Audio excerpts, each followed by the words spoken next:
Good Monday afternoon, and thank you for joining us on KARE 11 News Now. I'm Reno. This afternoon, Minneapolis police are investigating an overnight stabbing that left 3 people injured. Happened around 2:35 a.m. near the McDonald's at 2nd and Lake Street. Officers found 3 men there with non-life-threatening stab wounds. 2 were taken to a hospital, while the 3rd man was booked into jail. Police believe that an altercation between those men escalated, during which the men reportedly used broken bottles as weapons.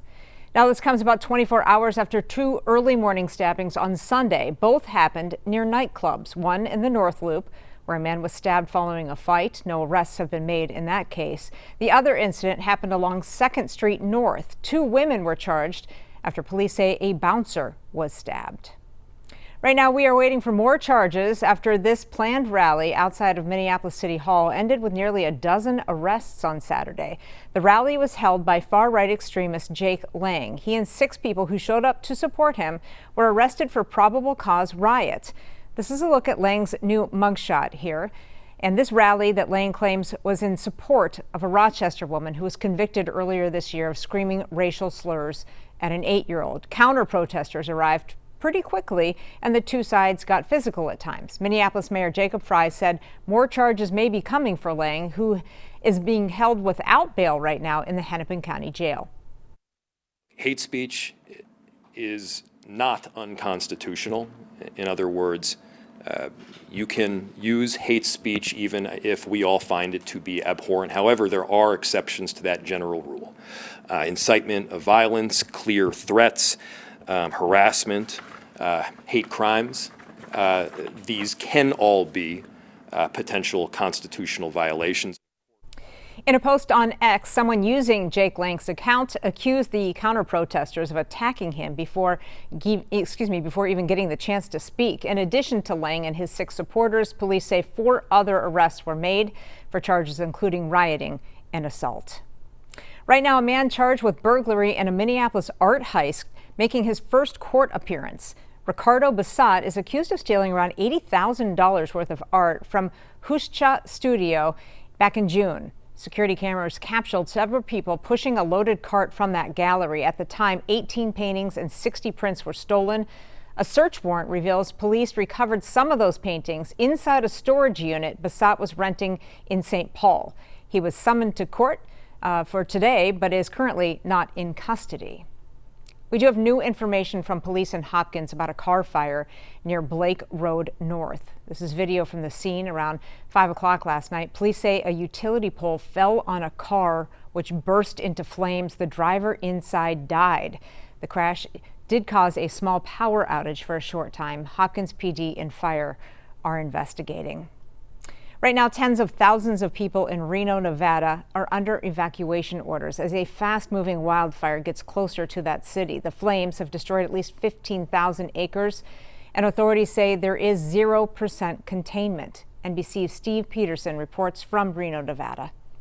Yeah, this fire exploding over the weekend. It jumped to more than 15,000 acres, forcing 40,000 people under mandatory evacuations, injuring 6, including 3 first responders. The fire officials believe that the fire was human caused. They're still investigating, obviously. We know also there are homes that have burned. Fire investigators haven't been able to get back there to assess just how many. But meanwhile, the hot, dry conditions not helping anything on the ground. The fire still burning out of control. There is 0% containment on this fire as we speak. About 800 fire personnel, meanwhile, doing all they can to keep the flames at bay, holding a perimeter, hopefully as it pushes off into the canyons that surround this area. Temperatures have cooled down a significant bit overnight, which is the hope that it gives them some egress to be able to attack this thing from the air. Send it back to you. Today, U.S. Treasury Secretary Scott Bessent unveiling new sanctions against Iran. This comes just a day after issuing a warning to the country. In an op-ed for Financial Times, Bessent wrote that a, quote, economic D-Day is coming for Iran. Today, at President Trump's direction, the United States Treasury has begun Operation Economic Outcast, an unprecedented campaign against the Islamic Republic of Iran and its enablers. In the Second World War, D-Day marked the historic beginning of a campaign with our allies to target and drive the enemy from its positions, including those in third countries. Today, in that same spirit, we are launching an economic onslaught against Iran's financial connections around the globe. Our objective is to sever every economic lifeline that sustains this tyrannical regime until Tehran stands alone. Bessent says both he and President Trump hope the move will restart negotiations to end the war. The U.S. is also calling on Iran's allies to cut ties with Tehran. Meanwhile, President Trump is now threatening new tariffs against Canada that would begin on New Year's Day. That would include a 50% tariff on Canadian automobiles, car parts, and steel. Writing on Truth Social, Trump said, quote, "Canada has been ripping off the United States of America for years. Their ridiculously high tariffs on our farmers and farm products has made life impossible for these great American patriots." As it stands right now, 50% tariffs on $20 billion worth of Canadian goods will now go into effect September 8th after the countries failed to reach a trade deal. Prime Minister Mark Carney says Canada will match U.S. tariffs dollar for dollar in areas like steel, dairy, and electronics. This afternoon, a plan by President Trump to ease sticker shock at the grocery stores. The president plans to waive import tariffs on ground beef, saying exporters have agreed to sell it for cheaper prices. The Minnesota State Cattlemen's Association opposes the move, warning government intervention could undercut American producers. Heidi Wigdahl has more on why they say this short-term fix could create long-term problems.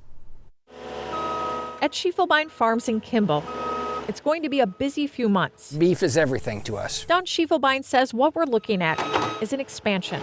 They're increasing their feedlot capacity by 50%, going from a facility that can hold 2,000 cattle to 3,000. The president has been telling us we need to get beef priced right, and we did our part. We followed his orders and said, boy, we're going to help lead the charge in making more beef. But President Trump's new plan to lower beef prices temporarily allows up to 300,000 metric tons of ground beef to be imported into the U.S. with no out-of-quota tariff. The president says there's a commitment that this beef will be sold at 25% below current market prices.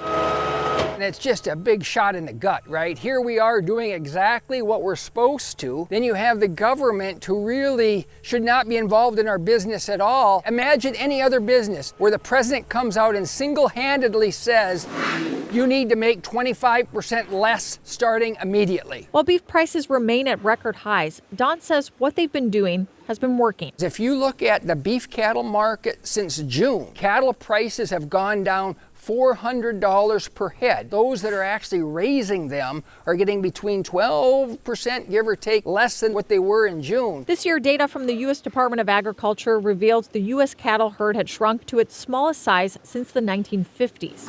Among the reasons included rising costs and drought. Don says for those who were considering expanding, the president's move could change things. What he did on Friday was completely counterproductive to the long-term real way necessary to lower beef prices. Everything that we were building and trying to make all the incentives go to expansion, in one executive order or one trade agreement, he stopped cold in its feet.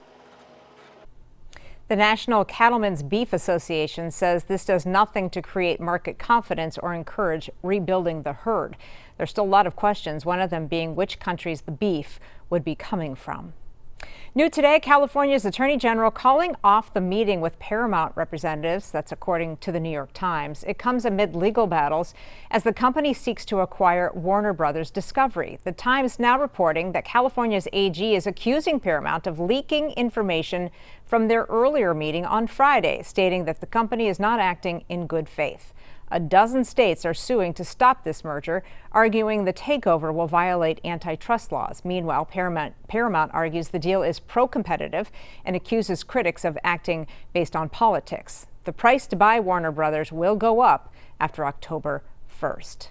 Developing today, TikTok agreeing to pay the Justice Department $400 million to settle a child privacy case. The settlement coming from a 2024 lawsuit. The DOJ arguing the social media giant violated the Children's Online Privacy Protection Act. The agency claims TikTok failed to stop children from joining the platform and unlawfully collected all their data. As part of the settlement, TikTok will immediately pay $300 million. The remaining money will go towards a separate lawsuit, which was filed by the FCC. Big news for Walmart shoppers. Starting today, you can now tap to pay at checkout. What's the catch? Well, it's only rolling out at select stores for now. The company says all of its Walmart and Sam's Club stores will have the option by the end of the year. Members and customers will also be able to add to their wallet their Sam's Club and OnePay cards. That is, they can add it to their digital wallets. All right, take a look at this. Some four-legged matchmakers helped open doors and hearts in Mahtomedi this weekend. Encore Assisted Living teamed up with Healing Hearts Rescue for an afternoon of adoptable dogs and dirty sodas yesterday. Organizers say the goal was simple: bring seniors some joy while helping some deserving dogs find their people. I notice a lot of our residents, those who have pretty advanced dementia or Alzheimer's, ones who are a little more bedbound, they're far more active when they see the dogs. It just kind of like puts a spark in them. So they come out of their rooms, they come to a lot more of the activities, they love being with the dogs. There's just something so healing about being with animals. Hopefully a few of yesterday's introductions ended with a new best friend and a forever home. Gosh, that's cute. Still, stick with us, I should say.